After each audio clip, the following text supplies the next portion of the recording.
이번 주 AI 업계 정말 정신없이 돌아갔습니다. 거대 기업들의 큰 그림부터 시작해서 새로운 도구가 일으킨 논란, 그리고 AI를 돌리는 진짜 연료를 확보하려는 경쟁까지 뭐 하나 빼놓을 게 없었죠. 베타 AI 뉴스레터 팟캐스트 팀입니다. 이번 주는 2026년 1월 두 번째 주인데요. 지금부터 일부 주간 뉴스 정리를 시작해 보겠습니다. 오늘은 크게 세 가지 흐름을 짚어볼 건데요. 첫째, 빅테크 기업들이 어떤 큰 그림을 그리고 있는지. 둘째, 혁신적인 툴이 등장하면서 어떤 문제들이 같이 따라오고 있는지. 그리고 마지막으로 AI를 움직이는 보이지 않는 연료, 그러니까 돈과 데이터 경쟁은 지금 어떤 상황인지 이야기해 보겠습니다. 자, 그럼 바로 첫 번째 이야기부터 시작해 볼까요? 바로 빅테크들의 전략적인 움직임입니다. 이 업계의 거인들이 AI 시대의 미래를 어떻게 그리고 있는지 그 속을 한번 들여다보시죠. 와, 드디어 공식 발표가 나왔습니다. 애플이 오랜 파트너인 구글과 손을 잡고 시리를 포함한 자사의 AI 기능을 대대적으로 강화합니다.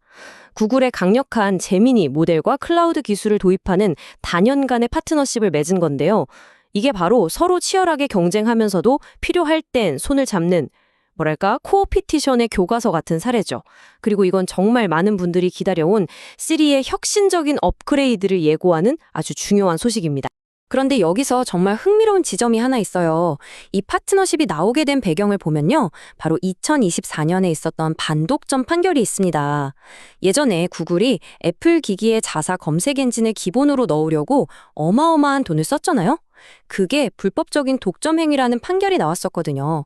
이번 AI 파트너십은 그 연장선상에서 나온 새로운 형태의 협력이라는 점에서 굉장히 의미심장합니다. 자, 이번에는 시선을 메타로 한번 돌려보죠. 마크 저커버그가 메타 컴퓨트라는 새로운 내부 프로젝트를 발표했습니다. 이건 단순히 인프라를 늘리는 차원을 넘어서 이 AGI, 즉 범용 인공지능 경쟁에서 아예 판을 뒤집을 만한 결정적 우위를 차지하겠다. 이런 야심이 담긴 계획이라고 볼 수 있습니다. 메타의 야심이 어느 정도냐면 바로 이 숫자 하나로 설명이 됩니다. 수십 기가와트. 이게 앞으로 10년 동안 메타가 구축하겠다고 밝힌 에너지 설비 규모예요.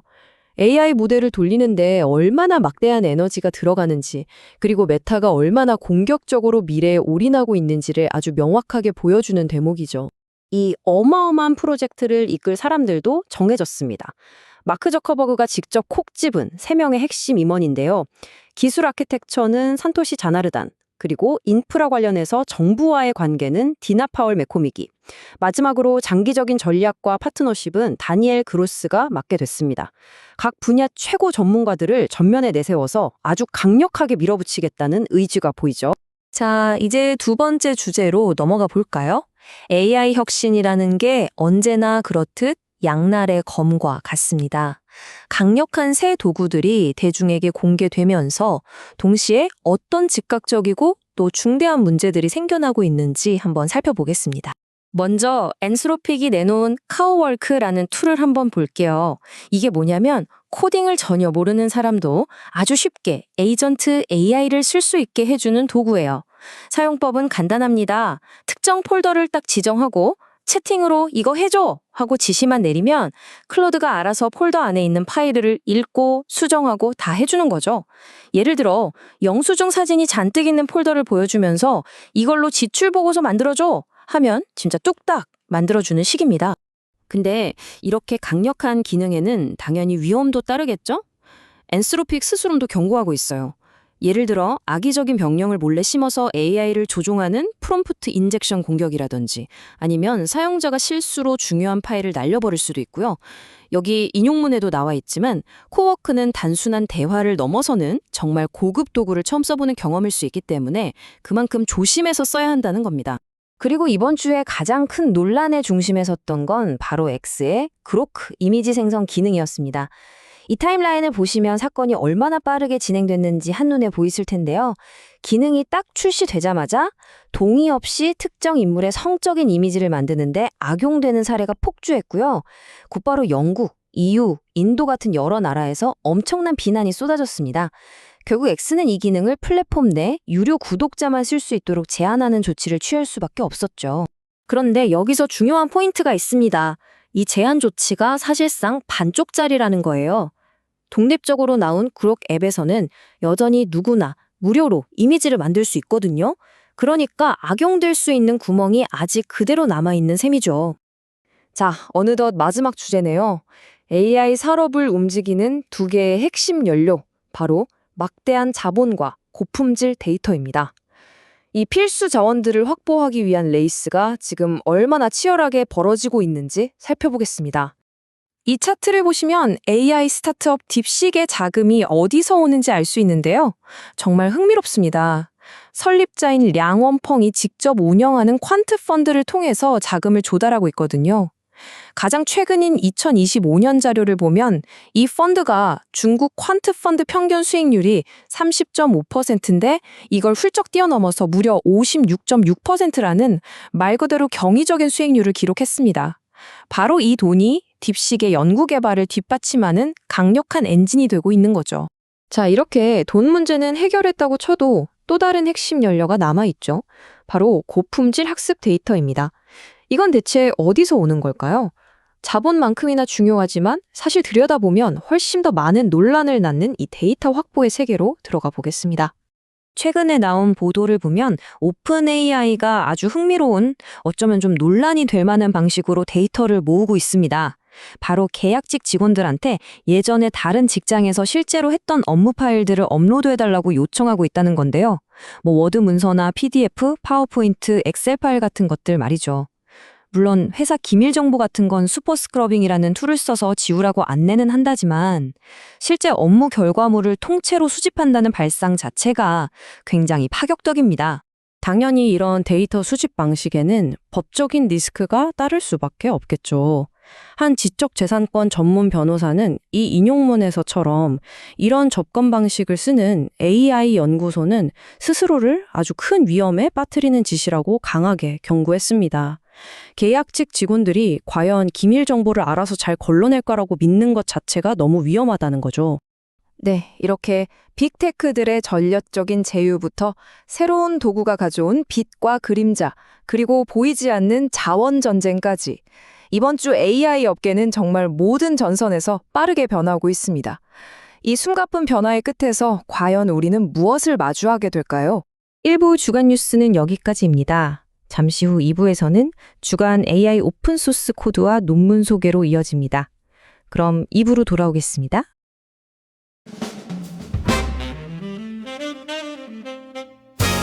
Beta AI newsletter, your favorite AI newsletter. 매주 수요일 오후 2시에 이메일에 AI 소식을 전해드려요.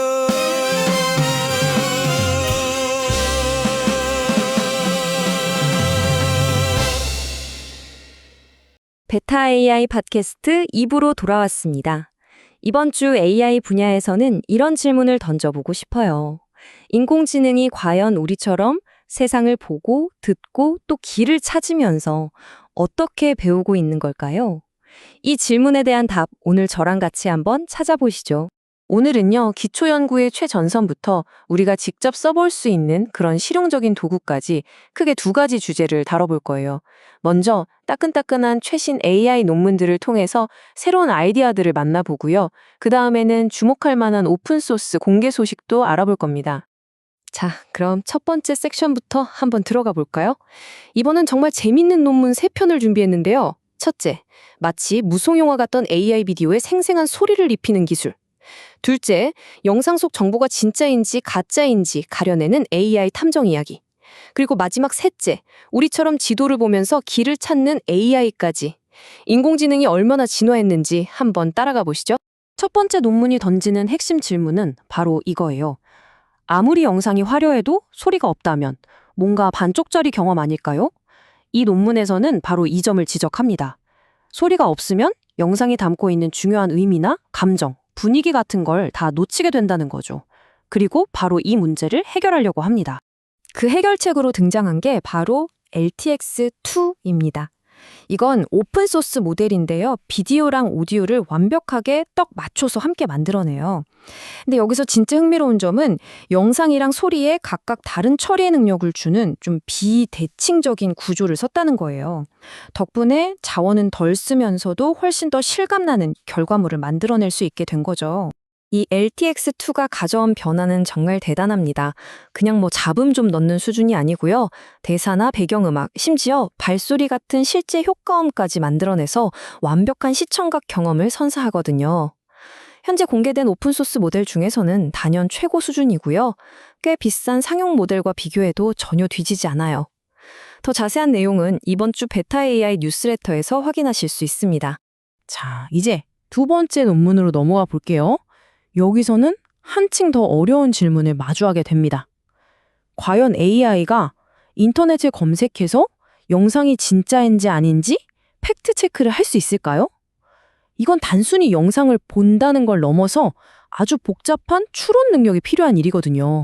이 복잡한 능력을 테스트하기 위해서 비디오 DRM이라는 새로운 벤치마크가 나왔습니다.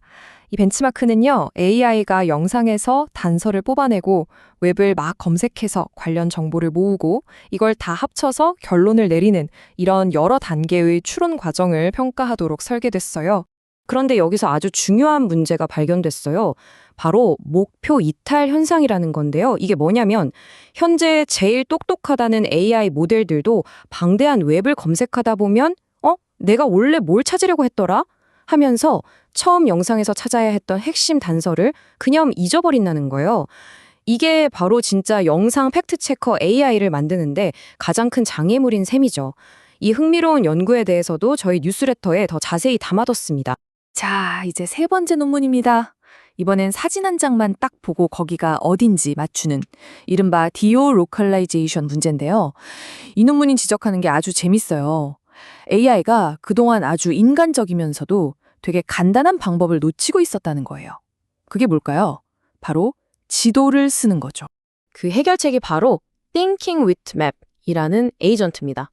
이 에이전트는 두 단계를 거쳐서 똑똑해져요. 첫째, 강화 학습으로 검색 능력을 막 치우고요. 둘째, 여러 장소 후보들을 동시에 아주 효율적으로 탐색하는 기술을 사용합니다. 이게 꼭 우리가 머릿속으로 여긴가 아니면 저긴가 하면서 여러 가능성을 떠올리며 지도를 보는 것과 똑같죠? 결과는요, 와, 정말 놀랍습니다. 500m 이내 정확도가 무려 22.1%가 나왔어요. 이게 얼마나 대단한 거냐면 기존 최고 모델이었던 제미니 3프로가 8.0%였거든요. 거의 3배 가까이 뛰어오른 정말 엄청난 발전이죠. 이 어려운 분야에서 그야말로 한 획을 그은 셈입니다. 원문이 궁금하시면 꼭 뉴스레터를 확인해 주세요. 자, 이제 이론은 그만 보고 실제 코드로 넘어가 볼까요? 두 번째 섹션에서는 두 가지 흥미로운 오픈소스 소식을 준비했습니다. 첫째는 AI를 더 효과적으로 훈련시키는 새로운 방법이고요. 둘째는 AI의 진짜 시각 능력이 어느 정도인지 현실적으로 점검해보는 벤치마크입니다. AI를 훈련시킬 때 여러 목표를 동시에 달성하게 하는 건 정말 어려운 일이에요. 기존의 GRPO라는 방식은 AI한테 주는 보상 신호들이 뒤죽박죽 섞여서 훈련 자체가 불안정해지는 문제가 있었어요. 그런데 이번에 나온 GDPO라는 새로운 방식은 이 보상 신호들을 깔끔하게 분리해줘요. 덕분에 훨씬 안정적이고 정확하게 AI를 최적화할 수 있게 된 거죠. 이게 왜 중요하냐면요. 이 새로운 훈련 방식 덕분에 AI가 도구를 사용하거나 수학 문제를 풀거나 코딩을 하는 것처럼 복잡한 일들을 훨씬 더 안정적으로 잘 해낼 수 있게 되기 때문이에요. 말 그대로 더 똑똑하고 믿을 만한 AI가 되는 거죠. 이 코드도 궁금하시면 뉴스레터에서 GitHub 링크를 꼭 확인해 보세요. 자, 이제 두 번째 오픈소스 소식입니다. 시작부터 아주 도발적인 질문 하나 던져볼게요. 최신 AI가 3살짜리 아이보다 시각지능이 더 높을까요? 베이비 비전이라는 벤치마크가 바로 이 질문에 답을 하려고 나왔습니다.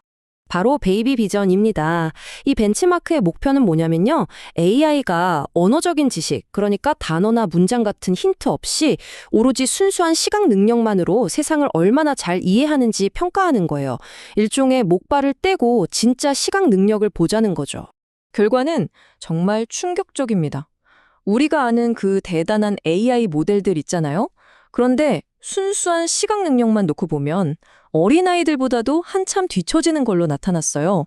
보세요. 제미니 3 프로가 50점도 안 되는데 성인 인간은 94점이 넘습니다. AI가 아직 갈 길이 정말 멀다는 걸 보여주는 결과죠. 이 놀라운 결과에 대한 링크도 뉴스레터에 당연히 넣어뒀습니다. 자, 오늘 살펴본 내용들을 한번 정리해 볼까요? 이번 주의 핵심은 결국 AI를 더 인간처럼 세상을 더 잘 인식하게 만들려는 노력이라고 볼 수 있어요. 영상에 소리를 더해서 오감을 채워주고 더 깊이 추론하도록 새로운 시험 문제를 내는 거죠. 하지만 동시에 어린아이의 시각 능력조차 아직 따라가지 못하는 걸 보면서 AI의 핵심 지능에는 여전히 우리가 메워야 할 근본적인 격차가 있다는 것도 다시 한번 확인했습니다. 마지막으로 이 질문을 여러분께 남기면서 마무리하고 싶습니다. 과연 AI가 정말로 인간 수준의 감각과 추론 능력을 갖추는 날은 언제쯤 올까요? 오늘 저희가 나눈 이야기가 그 미래를 상상하는데 조금이나마 도움이 되었으면 좋겠습니다. 그럼 다음 주 수요일 새로운 뉴스레터와 팟캐스트로 돌아오겠습니다.